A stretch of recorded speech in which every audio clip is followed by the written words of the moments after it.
Hi, my name is Artur Sobol. I am a machine learning engineer. Today I will show the CI/CD pipeline for my project AutoVisionAI.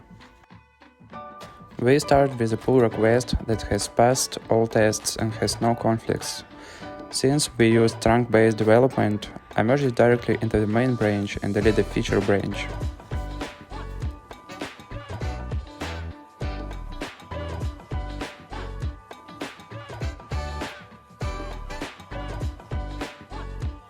After merging, two pipelines are automatically triggered, CI and CD.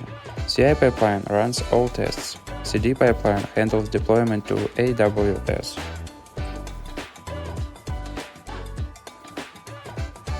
The CD pipeline has three stages.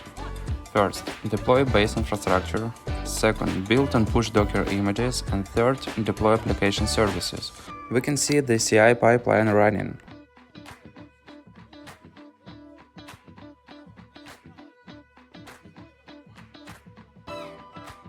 It finished with 93 tests passed successfully.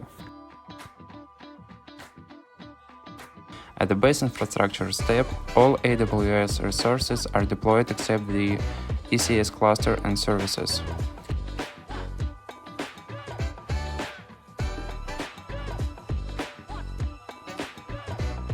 Next, Docker images are built and pushed to the repository.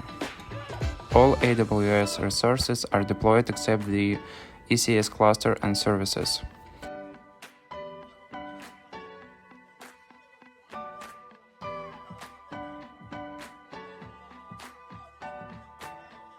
Once images are ready, services are deployed: API, UI, MLflow, and TensorBoard.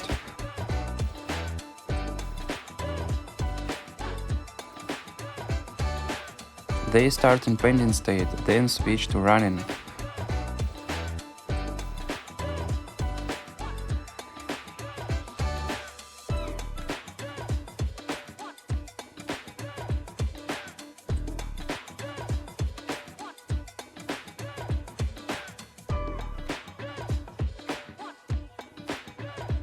The whole project is now live and ready for testing. The application provides three main pages. First, UI welcome page, an overview of the project. Second, Inference interface, upload an image and run segmentation. And third, training page, configure and train one of three models: Mask RCNN, UNet, or Fast SCNN. Let's test the inference.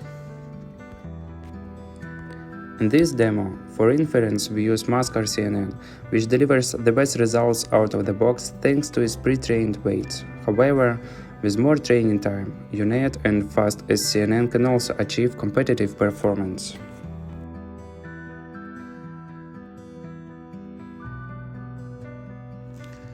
So now we can see that the model accurately segments the car and returns a mask that can be downloaded.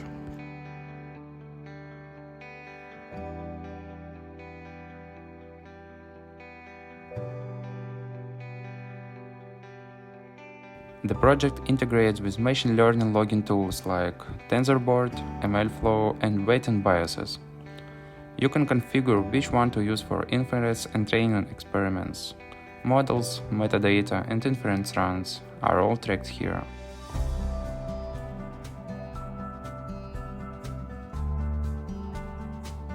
There is a training tab in the UI, but we don't run training in the cloud. It supports configuring architecture, dataset path, batch size, learning rate, epochs, optimizer, etc. Real-time updates are available via WebSocket. After showcasing the CI/CD pipeline, it's time to free every AWS resource and remove the project entirely. I've created a GitHub Actions workflow called Destroy AutoVisionAI infrastructure. It triggers Terraform using an S3 backend state file to destroy every component we deployed. You can run the same command from your laptop too. At this point, everything is still live. Images sit in ECR, tasks run in ECS, and the NAT, VPC, EFS, and S3 bucket are all active.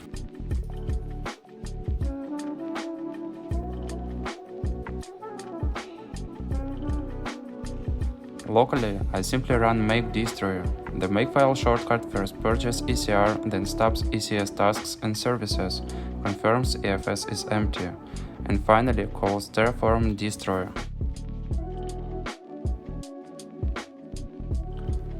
Destruction takes a while because each task enters the draining phase. By default, the load balancer waits 5 minutes before registering it. Terraform handles the services one after another, so the delays add up. Done! 63 services removed, which is exactly what the project stood up. The script double-checks every major AWS service. The S3 bucket is empty, EFS is cleared, ECS and ECR are empty, and the NAT gateway is gone. Nothing left that can incur charges. In the next video, I'll demonstrate how I train models locally and log experiments with MLflow, TensorBoard, and weights and biases. Thanks for watching, see you next time!